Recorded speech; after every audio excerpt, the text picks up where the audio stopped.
All right, my friends, today it's the battle of the racers, and we're going to try to help you decide which one's right for you. Let's get on topic.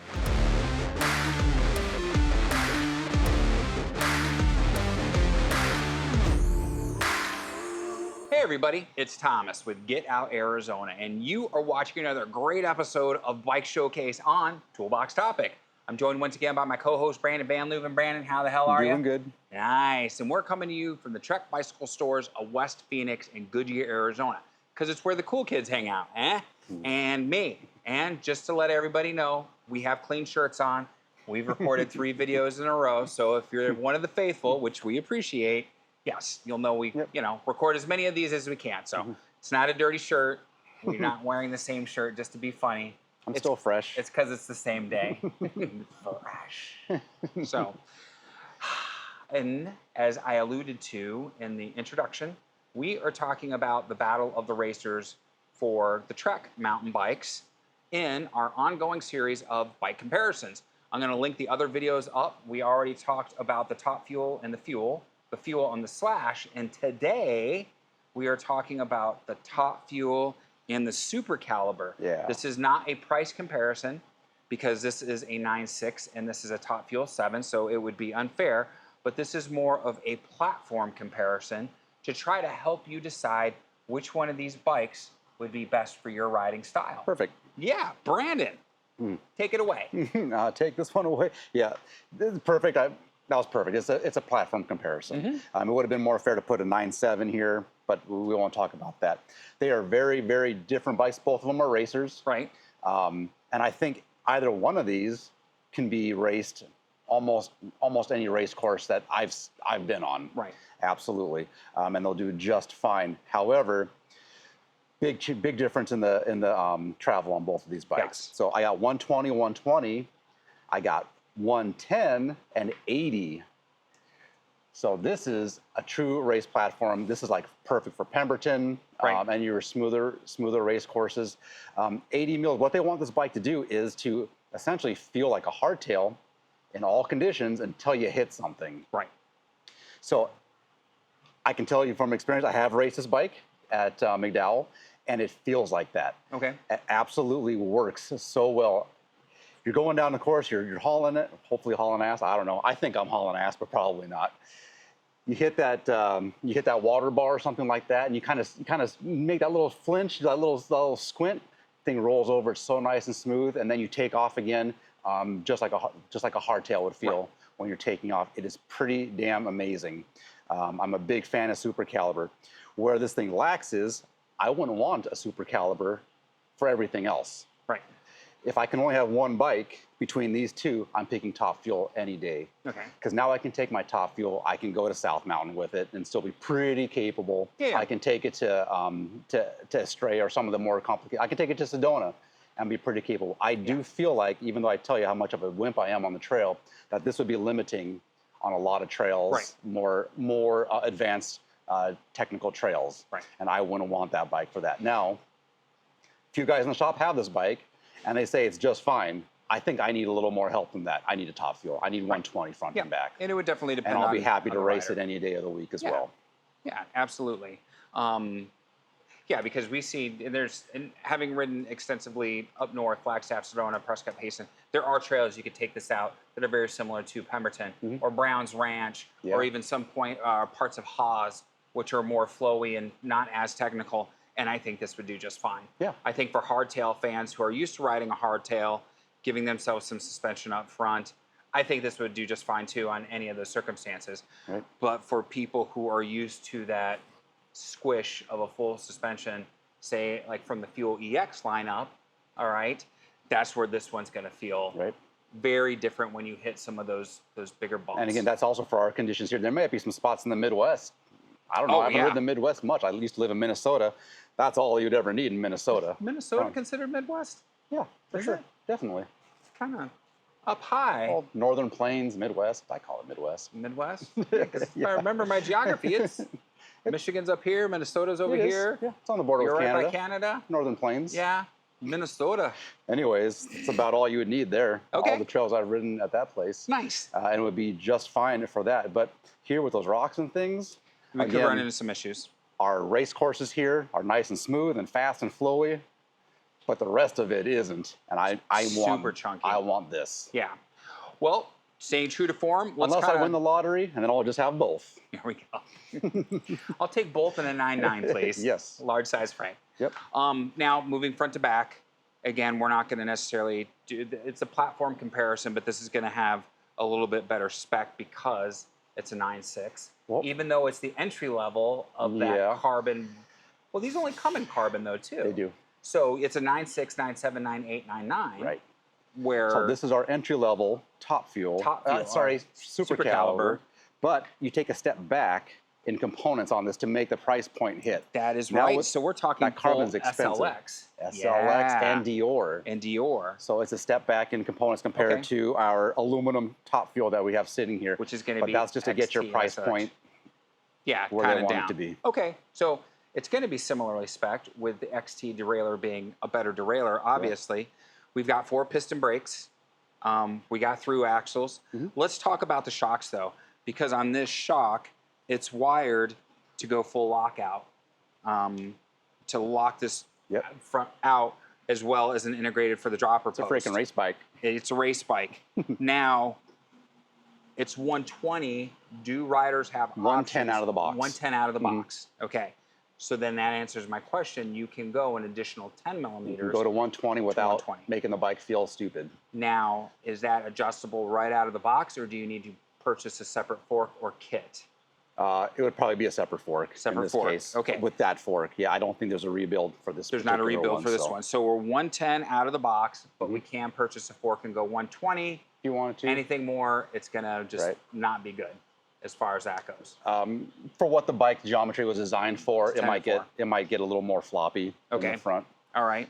Now, where this one has 120 up front, we can adjust this up to, I think you said 130. 130, yeah. Okay. We have no lockout, though, up here. We just have our And being the base model, yes. But if you go up to the 9-pointers, you will get that, that lockout. Okay. Yes. All right. Good to know. Again, because I want this to be a race bike as well. Yes. Okay. Yes. So now, as we move back, we're going to have carbon. This is going to be, what level of carbon is this for Trek? I think it's 500. I'm sorry, I'm not sure. It'll say right down there. Oh, dude, like I can see. I think it's 500 series. I'm not positive, though. It's the SL. Yeah, it's SL, so it's 500 series. Okay. Okay, so we got 500 series carbon. We've got the Platinum series aluminum. So quality build material. What's the weight on this bad chicken? Just under 30 pounds. It's like 29.2 something. Okay, and then we got around 32 pounds on this. Right. So significant, couple pounds difference. And again, doing this test, a few pounds is significant. In that respect. And if you wanted to drop weight from this bike, you easily could. Swap out the rims, because we got aluminum rims on both. Right. Tubeless tires on both. Carbon wheels on this bike would be a very worthy upgrade. Absolutely. And I would never fight anyone who wanted to do that on this bike. I think on any bike, it's a worthy upgrade, as far as I'm concerned. That's friggin' awesome. We're going to have comparable saddles. Yep, line dropper posts on both. Yep, we got a dropper post on both. And now the difference on this one, though, I mean, these are 29ers, but you wouldn't want to go something super wide like you would on a Slash, or maybe even in Fuel EX, because again, we're racing on this. Right. So we're going to see this is different standard width. A little bit smoother race course for sure. And you can tell by the tires it comes with as well. It comes with these new St. Anne's that are coming from Trek. So that looks like a hard pack. Not nearly as an aggressive tread as I would have on the Fuel. No, not at all. With the Maxxis not at all for here. I don't know. I have not ridden these tires, but just by looking at them, I don't think they'd cut it out here. No, I don't think they would. You would ride these until they torched out and then upgrade to. Bontrager makes some good ones. You guys know I prefer the Maxxis as far as that goes. Yeah, the Gunnison would be the new one that I would upgrade to once these were. The Gunnison's nice. So that's more equivocal to a XR4. Right. I like the Gunnison tire. Yep. Now, let's talk about the rear suspension. Traditional, we got the Fox. It's 120, no reservoir. This is made by RockShox. Right. This the new ones, so previous generations were made by Fox. New ones are RockShox. Yep. But this is more like an IsoStrut. It is called the IsoStrut, absolutely. Okay, so tell us about this and how it works. And so we have 80 mils of travel on that, but where we're really getting a lot of that feel and that compliance is we're using the frame materials, the carbon materials, as a suspension piece. It's like a leaf spring, essentially. So if you were to see Which we this, see really well in the Pro Caliber. right? That flex in the carbon that as well. in the stances. Exactly. Yep. So that's how we're saving a lot of weight, especially when we're getting up to the higher 9.8, 9.9. Those bikes are getting very, very light with the ability to go like maybe get you down under, potentially with the right amount of cash flow, maybe under 20 pounds Okay. for one of these, which is awesome. Right. That's less than some of our road bikes. Super light. So that could be super, super cool. Yeah. But they're achieving this also by not having all these pivot bolts. There's a main pivot bolt, I'm sorry, but the rear pivot bolts, things like that are but all if we compare eliminated. it to the hardware that we have on a traditional rear It's suspension bike to this. significantly less. And now those parts are being replaced with carbon fiber parts, which are obviously lighter. Yes. And a little less maintenance too. Now the IsoStrut, I won't beat around the bush. That's a pain in the ass to service. Oh yeah, I can only imagine. You got to take all that stuff apart. Essentially, the whole rear seat stay is one. It's like the fork. It's essentially this portion of that fork. So that all needs to be removed. And it's time consuming. It's labor intensive. So now the day comes I actually purchase one of these, because if we look at the hierarchy of my mountain bikes, I should be, for all intents and purposes, at a Supercaliber, and then my fuel, and then a Slash. We can do that. I can do that. Have a nice barn. Yeah. Yep. I have a nice barn, actually. So, but the day comes I actually have one of these. We'll do the maintenance video on the back half. I don't want to do that. I'll talk him into it. I haven't done one yet. All I got to do is bring him a bottle of bourbon, guys, and it's an easy sale every day. So, all right. Is there anything else that we need to talk about with these bikes on who these for? You guys, we already did the video, and I'll link it up below or up top on this. And it being a race bike, we can obviously see the platform differences of this bike being a race bike. If you're dedicated to racing the circuit, okay, and you want one bike to do that job exceptionally well, you're looking at the Supercaliber. I agree with that. You might have another bike in the garage. Maybe you have a fuel, maybe something to do all those other trails and everything. Yes. But if you're a dedicated racer, this is the way to go. It's 6 days a week and twice on Sunday. If you want more flexibility, let's say you love to race and you're a dedicated racer, but you don't have the means to own two bikes. Not a lot of people do, so I get that completely. And you're going to choose one to do the job, it's a top fuel. And that's how we would, I think, classify that at the end of the day. Couldn't say that better myself. Yeah. Perfect. For once, I get things right. So on that note, my friends, like, subscribe, bell notification icon helps out the channel, helps out the video. I really hope that these videos are helpful for you guys. Asking questions, we get a lot of feedback on our older videos with what bike should you get? This is the kind of rider I am. This is how heavy I am. This is the terrain I have in my home state, which I love that because you're giving us so much rich information to help you find a bike. Now, some of your other questions, though, are around other bikes, whether they're from Specialized or Salsa or Giant. Can't help you there, kids. Canyon, yeah.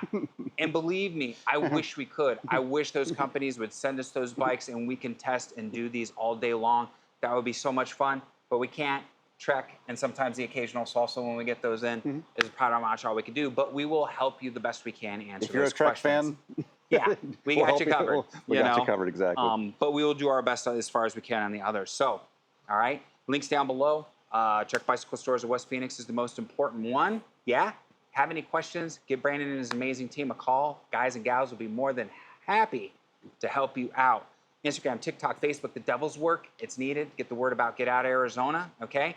A lot of fun stuff we do, guys. Group hikes, group bikes, group rides, photo walks, super interactive. We love it when you guys join us. It makes everything that much more enjoyable. Affiliate links down below. They help out. Gas money, park pass money, coffee money, the other trifecta we enjoy so much around here. Doesn't cost you a penny, but it helps us out tremendously. So kind of keep that in mind next time you're thinking about going shopping. We probably got you covered down below. And on that note, my friends, there's nothing else to say other than be kind to yourself and others. Be amazing stewards on that trail, my friends. I can't emphasize that enough. Lead by example, please. And we have to ask, what are you waiting for? Get Out Arizona. Goddamn right. We'll see you on that next adventure. Take care, everybody. Brandon, we'll see you next week. Adios.